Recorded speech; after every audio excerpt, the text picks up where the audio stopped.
Hello दोस्तों, let's cricket की explainer series में आप लोगों का स्वागत है। और एक और जो करंट अफेयर हिस्ट्री का निकलता है वो है ग्रांड एनिकट कनाल सिस्टम के बारे में। देखिए, ये जो कनाल सिस्टम है ये चोल शासकों द्वारा बनाया गया था। बेसिकली एनिकट का मतलब होता है डैम से। ठीक है, तो ग्रैंड डैम आप इसको कह सकते हैं, बट आप इसका नाम याद रखना, ग्रांड एनिकट कनाल सिस्टम। तो चोल शासकों के द्वारा फर्स्ट सेंचुरी बीसी से लेकर के फर्स्ट सेंचुरी एडी के बीच लगभग 200 सालों के दौरान इसको बनाया गया था, जब दक्षिण भारत में चोल शासकों का राज था। ठीक है, तो हिस्ट्री के करंट अफेयर के अंदर हम इन पॉइंट्स को डिस्कस करेंगे। तो चलिए वीडियो स्टार्ट करते हैं। लाइक शेयर सब्सक्राइब कीजिए। पीडीएफ चाहिए तो नीचे एक ही लिंक है टेलीग्राम का, वहाँ पर आपको इसकी पीडीएफ मिल जाएगी। देखिए, पीएम मोदी तमिलनाडु की विजिट पर है। ठीक है, तो वहाँ पर इन्होंने कुछ प्रोजेक्ट्स का उद्घाटन किया। प्रोजेक्ट्स के अंदर आ जाता है जैसे चेन्नई मेट्रो रेल प्रोजेक्ट का फ़ेज़ 1 लॉन्च किया, साथ ही एक एयरपोर्ट का उद्घाटन किया, उसका एक्सटेंशन किया, साथ ही और देखें तो सेंट्रल रेलवे स्टेशन का भी वहाँ पर उन्होंने एक्सटेंशन किया। उसके साथ इन्होंने एक पैसेंजर सर्विस भी शुरू की। ये सब हमारे काम का नहीं है। हमारे काम का क्या है, he also unveiled the foundation for the extension, re innovation, renovation and modernisation of the Grand Anicut canal system. तो आपको पता होना चाहिए कि इन्होंने इस कनाल सिस्टम के एक्सटेंशन, रेनोवेशन और मॉडर्नाइजेशन के लिए फाउंडेशन स्टोन वहाँ पर रखा। तो अब ये न्यूज़ में आ गया है। अब न्यूज़ में आ गया है तो अपने हिस्ट्री के सिलेबस से इसको लिंक करना शुरू कर दीजिए।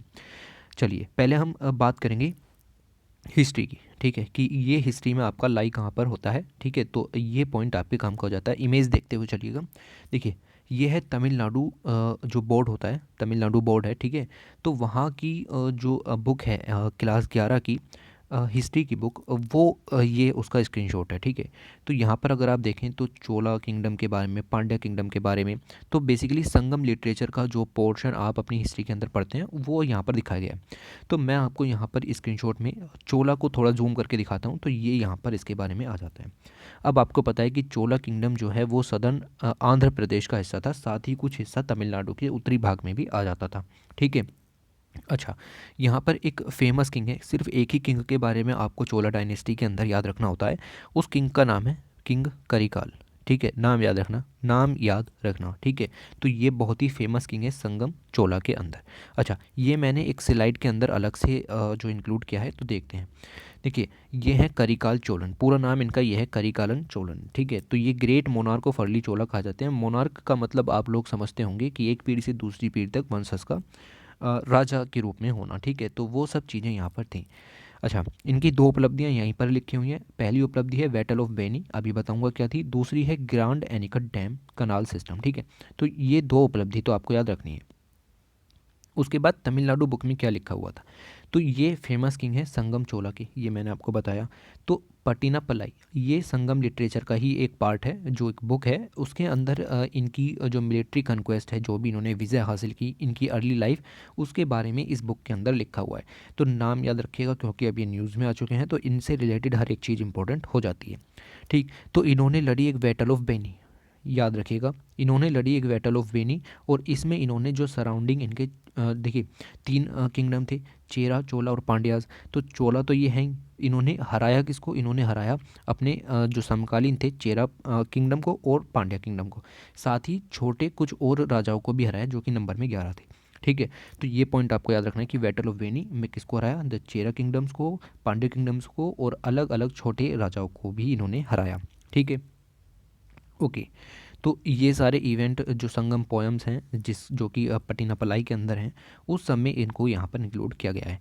इनकी दूसरी उपलब्धि थी, इनका दूसरा युद्ध था वही परांदालाई का युद्ध। ठीक है, नाम याद रखिएगा, वेरी वेरी इंपॉर्टेंट। ठीक है, तो इसका नाम याद रखिएगा। दूसरा बैटल जो इन्होंने लड़ा बैटल ऑफ बेनी के अलावा, वो लड़ा था बैटल ऑफ वही परांदालाई का युद्ध। ठीक है, तो याद रखना, ये इनकी अनदर इम्पोर्टेंट बैटल थी, जिसमें इन्होंने जो सराउंडिंग 9 एनिमी थे, तो जो छोटे छोटे अलग राजा थे, 9 अलग राजाओं को इन्होंने इसमें हराया था।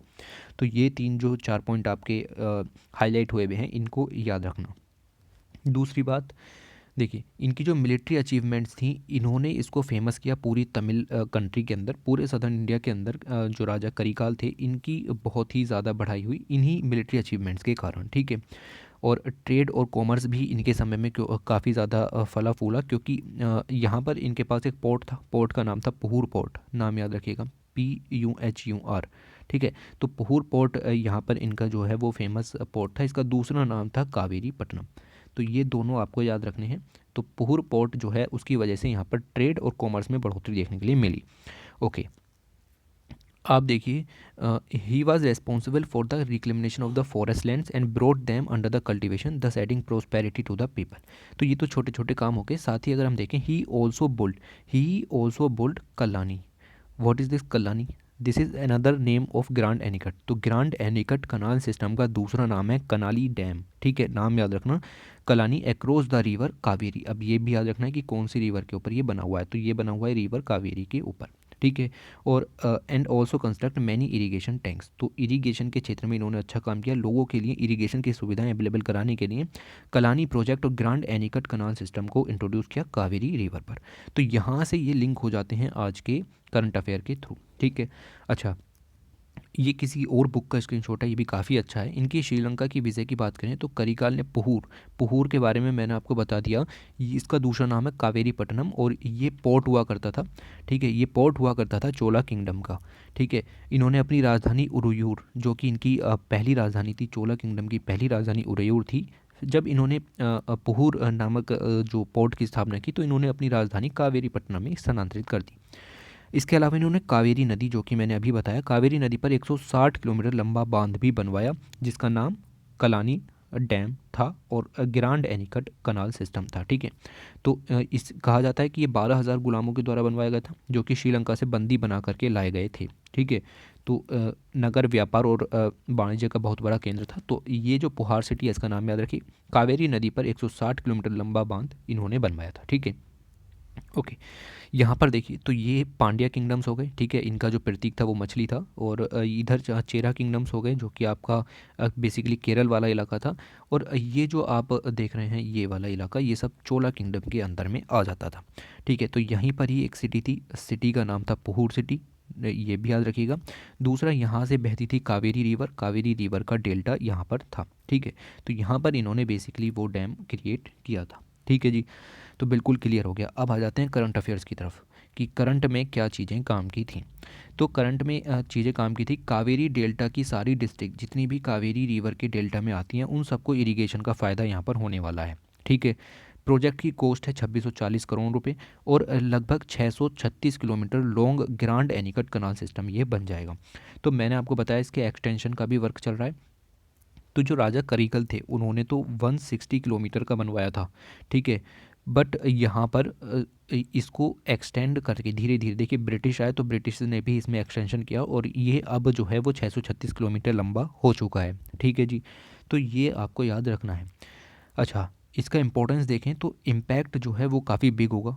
ठीक है, क्योंकि इतना बड़ा प्रोजेक्ट है और इतने किलोमीटर लंबा भी है। तो कहा जा रहा है कि लगभग 2.5 लाख एकड़ की ज़मीन को ये इरिगेट फैसिलिटी प्रोवाइड करेगा। ठीक है, तो कुछ डिस्ट्रिक्ट्स हैं जिनमें ये हेल्प करेगा, नाम याद रखने की ज़रूरत नहीं है। फिर अगर हम बात करें, तो बेसिकली किया गया है तमिलनाडु के फार्मर्स के लिए, ताकि उनको वहाँ पर फूड ग्रेन प्रोडक्शन में बढ़ोतरी देखने को मिले, क्योंकि इरिगेशन की फैसिलिटी होंगी, वाटर रिसोर्सेज होंगे, तो फूड ग्रेन की प्रोडक्शन अपने आप बढ़ता हुआ दिखाई देगा। ओके, उसके बाद आप यहाँ पर देखें तो ये सब जो सिस्टम यहाँ पर बना हुआ है, ये सब ग्रांड एनिकट कनाल सिस्टम का ही हिस्सा है, और ये बहुत बड़ा है, इमेज के अंदर कवर नहीं हो पाएगा। ठीक है, तो इरिगेशन फैसिलिटीज़ के ज़रिए पानी का डाइवर्जन किया जाता है, जो कि जहाँ पर इरिगेशन की ज़रूरत है वहाँ पर। ठीक है, ओके, तो ग्रांड एनिकट या कल्लानी डैम, तो मैंने आपको इसके बारे में पूरा डिटेल में बताया कि कहाँ से बना, कैसे बना। तो बेसिक अंडरस्टैंडिंग आपको याद रखनी है कि जो चोला किंग थे, करिकल चोला, उन्होंने इसको बनवाया था चोला डायनेस्टी के अंदर 100 BC से लेकर के 100 सेंचुरी AD, तो इसके बीच लगभग 200 सालों की हम यहाँ पर बात कर रहे हैं, इसके बीच में ये बना था। डैम लोकेटेड है कावेरी रिवर पर, तिरुचनापल्ली से 20 किलोमीटर साइड में पड़ता है। ठीक है, तो ये पॉइंट हो गया। दूसरा, मैंने आपको बताया कि पहले 160 किलोमीटर का बनाया गया था, लेकिन अब इसकी जो लेंथ है लगभग 636 किलोमीटर हो गई है।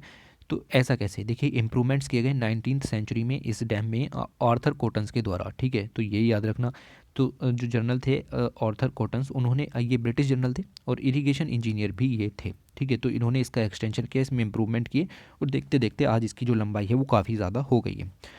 अब ये पॉइंट आपको याद रखना है, it is the 4th oldest water diversion और water regulator structures in the world and the oldest in India which is still in use. तो पूरे इंडिया में जितने भी मैं कहूँगा वाटर डाइवर्जन या फिर कनाल सिस्टम है उसमें सबसे पुराना यही है। ठीक है, तो पूरे इंडिया में सबसे पुराना है और पूरे वर्ल्ड में चौथे नंबर पर ये यहाँ पर मौजूद है।